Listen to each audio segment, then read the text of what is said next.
Hey there, I am Danielle Zapchenk, and I appreciate you joining me today on the Parable Podcast. Today, you're going to meet my friend, Connie Lemois. She shares about how she moved out of a secondhand faith into something more. My belief in God was really at risk here because I have other family members that are complete non-believers or even could say atheists. I feel humiliated that I'm putting all this weight even on my mom's faith that maybe her life didn't line up exactly. So it took a lot of meeting with people, replaying parts of my life to try to bring reality into perspective. Here's my conversation with Connie Lemois.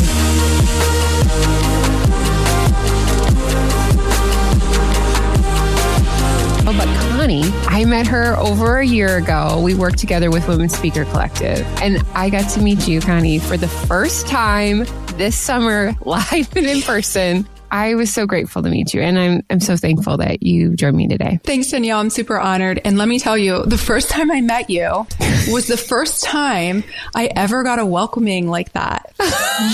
Your entire family. I remember finishing up a phone call, like my husband checking in. Your entire family came out to welcome me and give me a hug. And I think there were tears. And I was like, this is beautiful. I've never had this before. Anyway, that's just a picture of who you are. And I loved meeting you in person. It was an amazing experience. Thank you. Well, if anyone's wondering, I mean, the tears were me. Okay. It wasn't her son. So that's funny because it's just that's just totally normal to go outside and welcome somebody in our driveway. But thank you. It was really fun. And we got to hang out with your son. You guys were in town for a conference. And so it was just really special. My favorite, I feel like my love language is to welcome people in and let me feed you. So I hope you felt well fed and loved that I did. Yes, it was super peaceful and it was a homemade meal. It was awesome. So thank you. Yeah, sure. All right. Well, some of my questions that I was thinking of is, what is something that maybe not everyone feels this way, but it really brings you a lot of joy? Something that brings me a lot of joy, I would say, in this season is alone time. Okay. I feel like I'm naturally actually an extrovert. So this is new for me, but in this season, I really just love, I think we've been go, go, go for so many years and with kids that I really just love having some alone time to read or to binge watch Netflix. That's it. What style of book do you like? Is there a certain genre that you like? I love leadership books. Anything theological. I'm not a big fantasy person, although I have given a couple of them a try, and I do like that. That's good. I think, it changes how I'm feeling. I like to kind of go by season.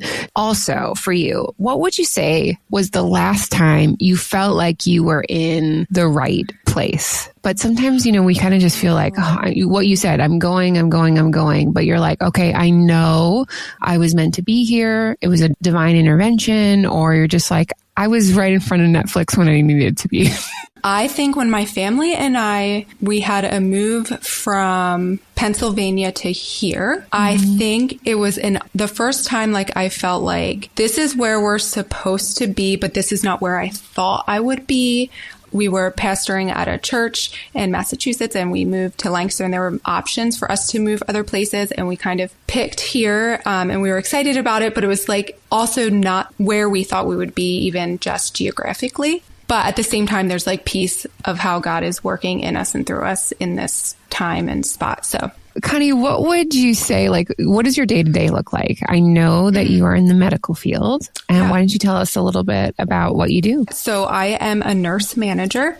I have about 70 employees under me now. And before that, I had an ICU background and was at the bedside in, different hospitals. So a day-to-day right now, I'm a little more removed from patient care, and I kind of tell people I'm more caring for the nurses and the systemness part of caring for patients. So I'm usually an early riser and going to the hospital and caring for patients before and after surgery is what we do. So a lot of putting out of fires, collaborating with anesthesia and surgeons. So I love it. It's fun. Why the medical field? Like of all the things you could have chose, why that? I didn't have a moment where I was like, this is my passion. I actually don't think I was like, yes, this is what I want to do. It was kind of birthed out a little bit out of survival because I knew it would be a job that would provide for me because I was a young mom. And then I had been a nurse aide for a while, so it was kind of like a natural thing. I actually felt like I wouldn't be good in the medical field because I had this stigma about being good in math. I felt like you had to be like some mathematician in high school. That's kind of what I thought. So it was kind of a gradual change. My first initial major had been in a criminal justice field. So I kind of switched. So That's interesting because there's like probably plenty of jobs that I was like, oh, I'm not going to do that because of math. All right. Yeah. But it really was the teacher. I realized that later. It's the teacher that my last math teacher I had in college, because I had to only take one credit. That's all I had to do. Yeah. He was so fantastic. And I was like, oh my gosh, like I actually do understand math. It is the person. Right. Who would you say, do you remember any of your teachers like from elementary through now that you're like, oh, that woman or man was like, it really like shifted my idea of learning? I think the teacher, I don't know. I just felt very welcomed by her. I'm not sure. And she gave me confidence, but I do remember she was an ex-nun. Yeah. And I was very kind of a little more all over the place and always about having a good time. And she really shifted my perspective on even public speaking now that you're talking about it. Like I remember having to do like talks in front of her and, I kind of cheated a little too much than what the requirements were by like keep reading, but she never said anything. She'd always just encourage me and just encourage us to have a good time. So, and she'd tell me the funny stories about being a nun. Like she'd share with me how she'd sneak razors in to shave her legs because they weren't supposed to shave their legs. And so she just was just like this very real person and very funny. And I love that. Learned to love learning with her in her class. Yeah. That is something. Do all nuns are not allowed to shave their legs? I don't know. We should have somebody write in and tell us. Please, if somebody knows, just like, let me get on Google this moment. It is just very interesting to me. Yeah. Well, Connie, you said that you enjoy the medical field, but like you have passions in other areas. So what would you say like gets your heart beating the most? I think if I had to nail it down to a couple things, I think it would be the health of systems or organizations, including the church. Like I am very in tune to that, kind of the why behind the things that we do or how we help people meet Jesus. I would say women in leadership is a big thing for me, which also for me kind of fits under that healthy system of like men and women being able to lead together. Yeah. And the other part would be people, I guess I'm very passionate about people understanding the Bible for themselves and kind of being able to understand the meta narrative of the story and how their story fits into it and being able to utilize the Bible to help them navigate things that they might go through in life and not always, having like that secondhand faith. So I really love helping people meet Jesus in that way. Where do you think like that passion of the health of systems, like understanding the why and women in leadership, like how do you think that was kind of built through you? Now, obviously, naturally, God can just like give us that intuition, but I'd be curious, like if you can see like, oh, it was because of this specific thing that happened in my life. Yeah, I think that ties into kind of like the whole parable story is like the way I was brought up. There was a lot of, for me, like the family system was a system that was kind of broken. And then when I started kind of leaning into the church world, there was some systemness things there where I had opportunities to help build or work on, but I could see kind of the brokenness there. Yeah. And I think it just ended up slowly just changing my heart to want to be able to make healthier systems for people to learn in, because I think I was so affected by, I guess really back then would be the first system you encounter, which is your family system. So wow, I love that. Okay. So I know that's going to tie in. So Connie, if you could just kind of give us the lay of the land, what is your parable story for us today? Yeah. So I think the parable story I'm going to talk about is really about how I was brought up. And so I'll just start at the beginning. Like, many stories do. So I was probably the first 5 years of my life, I have like this very happy childhood memories. I had a very bubbly mom who was always talking about how much Jesus loved you and all the plans Jesus has for you. And she kind of always had people in our home that were on the fringes. And I always remember worship music playing in the background continuously. And I had a very hardworking dad and have a lot of memories of wrestling with him. And I have 2 siblings, a brother and a sister, and just like this normal little family, really. So I remember accepting Jesus at a young age. And I still remember like doing it every night. And my mom saying, no, you don't have to keep doing that. And I was like, well, okay, I'll stop doing that. But then I kept, well, if you give me a horse and it's outside the window, then I'll really believe, I started doing the manipulative childlike things.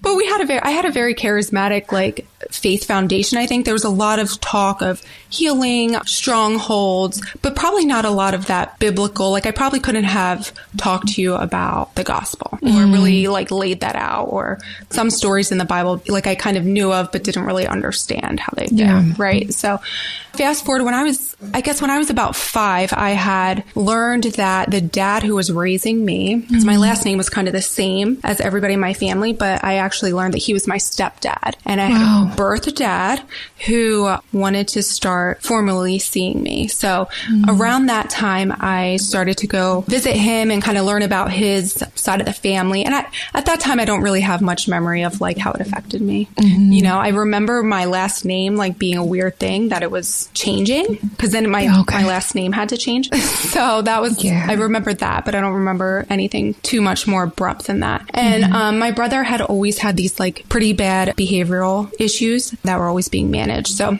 there was a little bit of chaos bubbling up in that time. And then fast forward when I was about in 8th grade, my mom and my stepdad, the dad who raised me, ended up getting divorced. And both of my dads throughout my relationship with them had alcohol addictions. I wasn't around it all the time, but it would kind of flare up sometimes. So then after that, again, my mom still has like Christian music, worship music in the background. So we're still talking about Jesus, but I'm not really plugged in anywhere, and my family's not really plugged in anywhere, but there's still a lot of conversations about Jesus, or still having people over that are on the fringes and stuff like that. So about that time, my mom had a woman move in who lived upstairs, and she also happened to be a lesbian. So at this time, this kind of was like very aligned with how my mom always was helping people. I even remember at a young age having teenage moms kind of live with us for a little bit and then get on their way.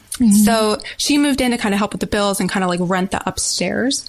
As I started going into my senior year, I was very involved in school. My brother was still having behavioral problems. He was in and out of like boot camps, and my sister and I were kind of doing our thing in school and doing, I would say, quote unquote, normal teenage things, which means in my upbringing meant it was very normal if I went out to a party, got in a little trouble, but also was still like a pretty good kid, at school.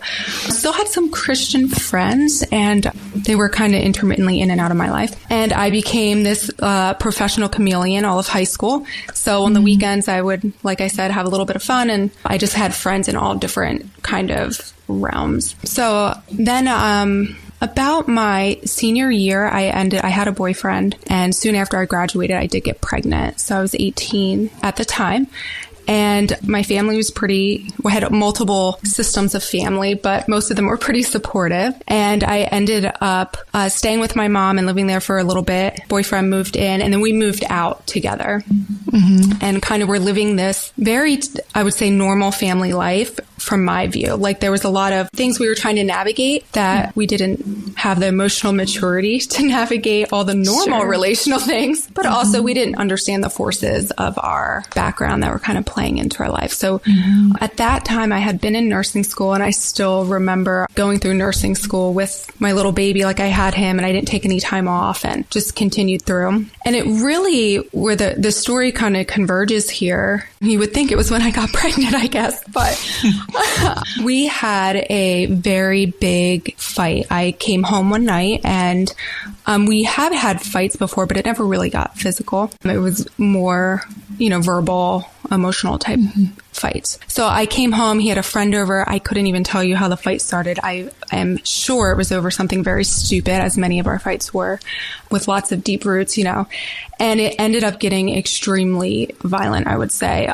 There was a knife pulled on me and the friend.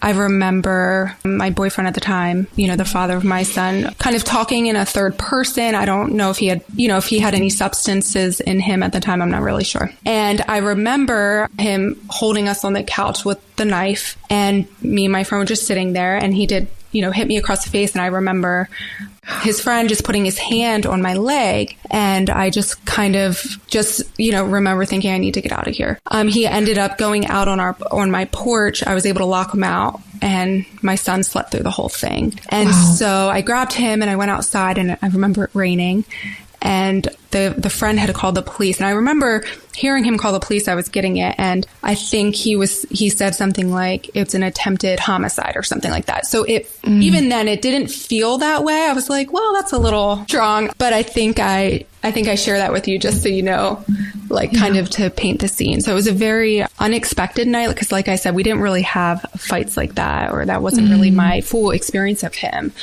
So then within that season, I'm still believing in God to be this big God, and God's going to get me through it. But, you know, in 24 hours, you know, he moved out. He was from a different state, so moved back to that state. So I was kind of like experiencing a divorce. Yeah. Not from the outside that people might have said that, because I think there's a lot of stigma when you're like a young couple like that, a young mom. But we lived together, we shared our money, we shared our responsibilities, and just kind of experienced a divorce. And at the same time in that season, like a few weeks later, I was talking with him, and I found out that my mom had actually been in a homosexual relationship the whole time I was growing up.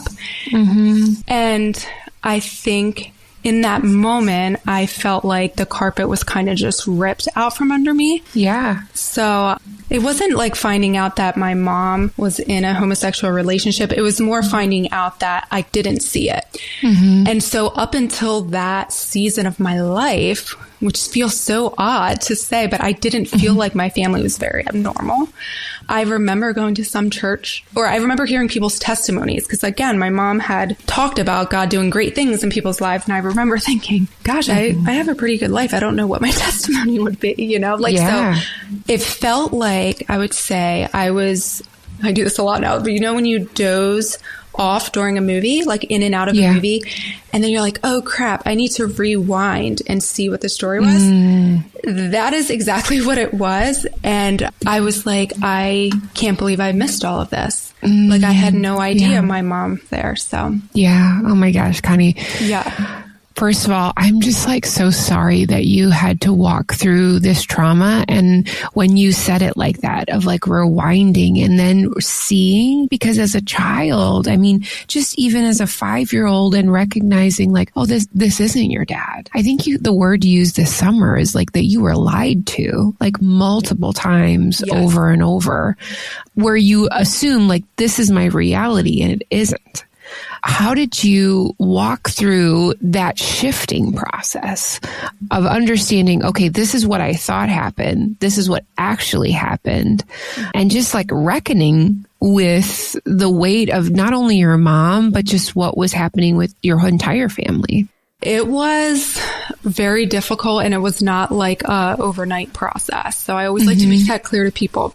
I think my faith, even though my lifestyle might have not shared it, I had this deep belief in God. So I felt so shattered about that. Like my faith, my belief in God was like really at risk here, because I have other family members that are complete non-believers, or even could say atheists, you know? So like, I'm like, wow, I look ridiculous. I feel humiliated that I'm putting all this weight even on my mom's faith, that maybe her life didn't line up exactly. So it took a lot of meeting with people, replaying parts of my life to try to bring reality into perspective, because that's really what I had not seen reality like at all.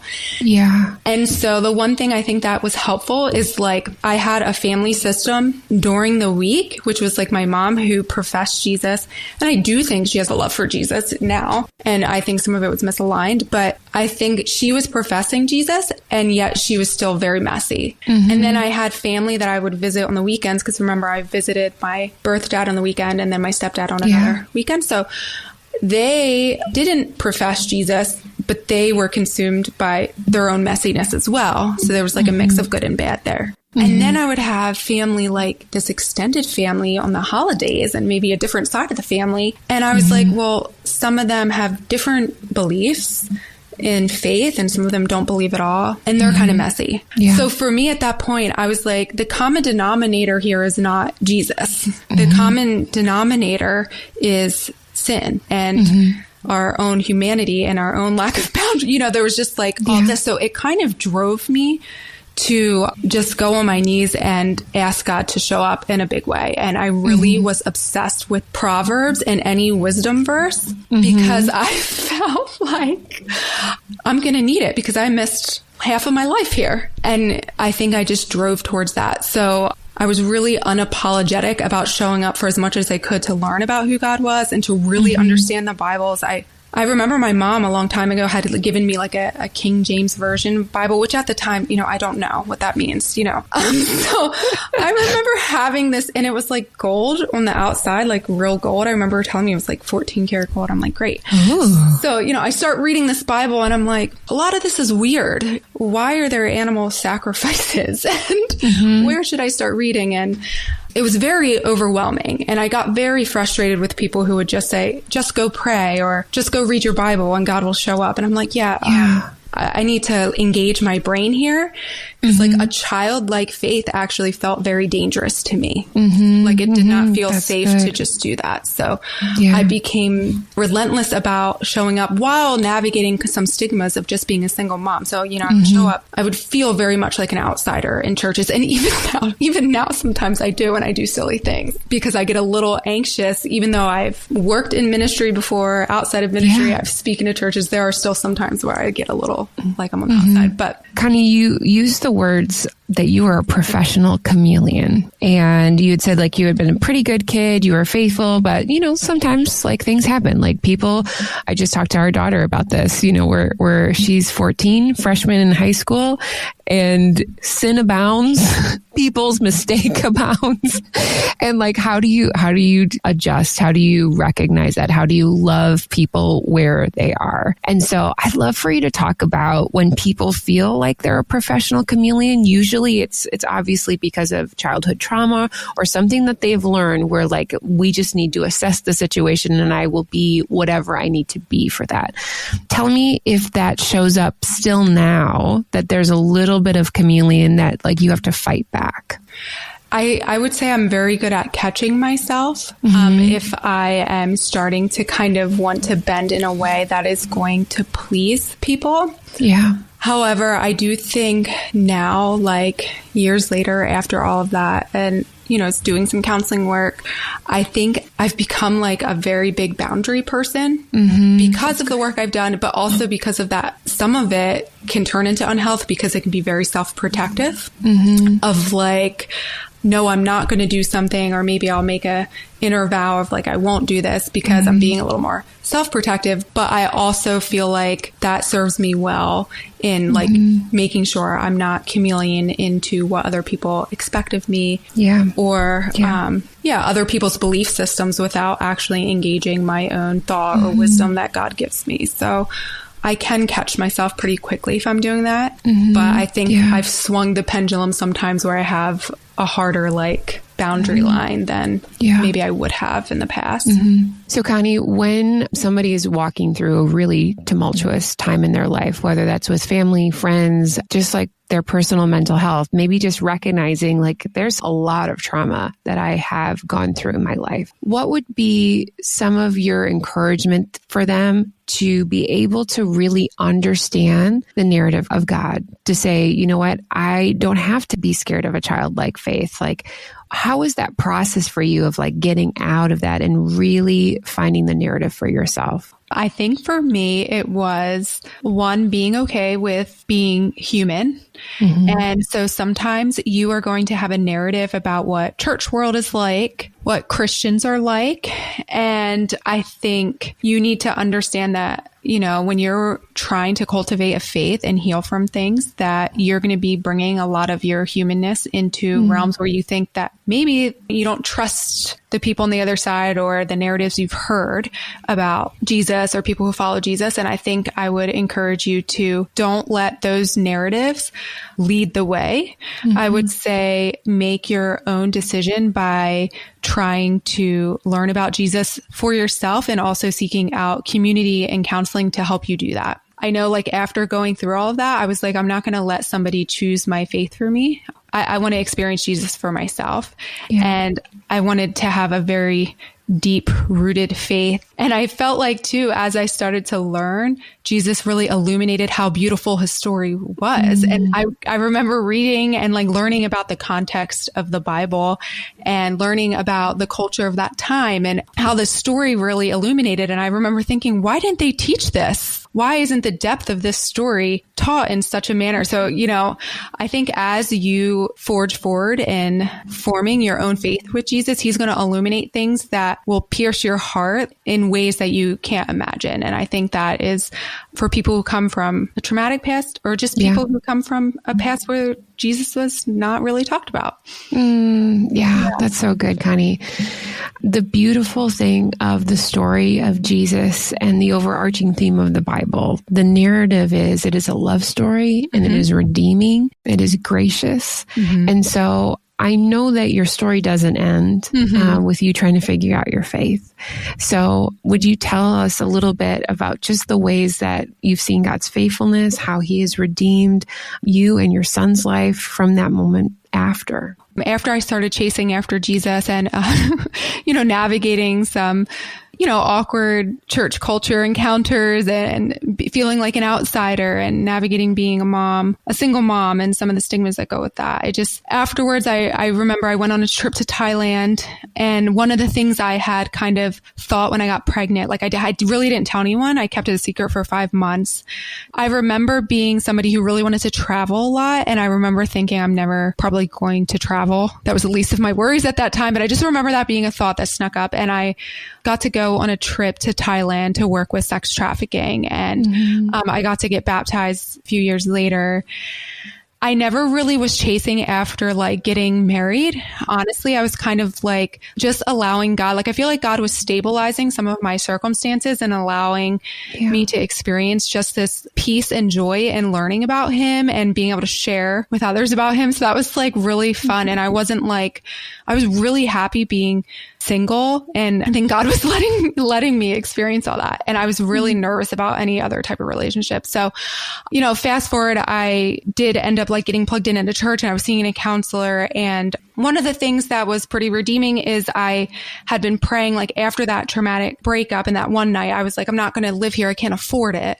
And so I remember putting in an envelope a prayer of like exactly how much rent I could spend and all of that and sealing it. And a friend prayed for it. And fast forward, my sister had somebody come into her work and say that he had a daughter looking for a roommate and like a housemate, and it was the exact rent I needed. And it was just this really cool thing. And she had a Mennonite background. And so in my head, I was like, I don't know, how this is going to work out.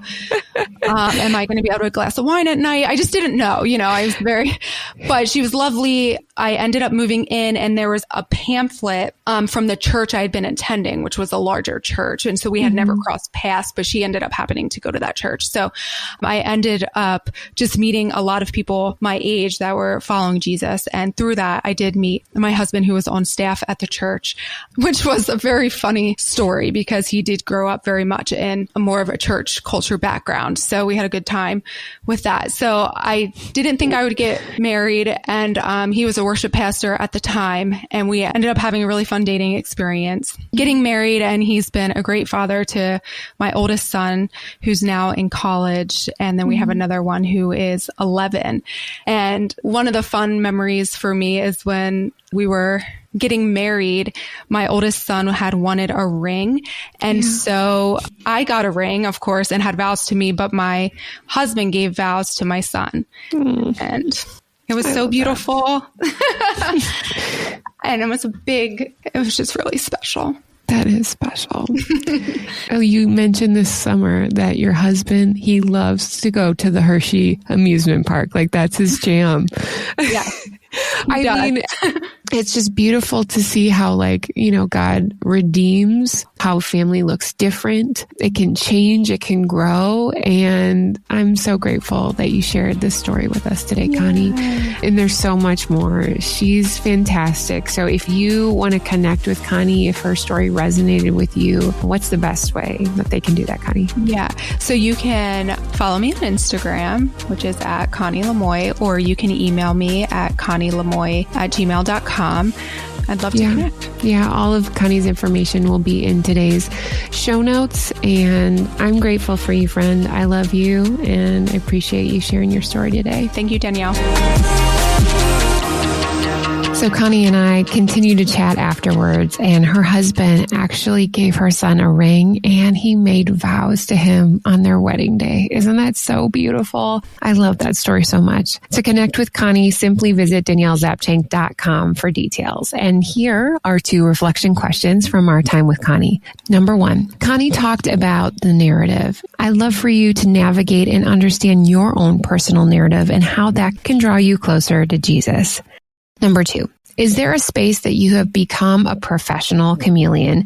Maybe you are triggered by something in the past, or it is a habit you didn't know was there. I'd love for you to spend some time journaling and thinking about that thought. As always, the editing skills that go into the production of the Parable podcast are all my boo, my husband, Eric, and we love you.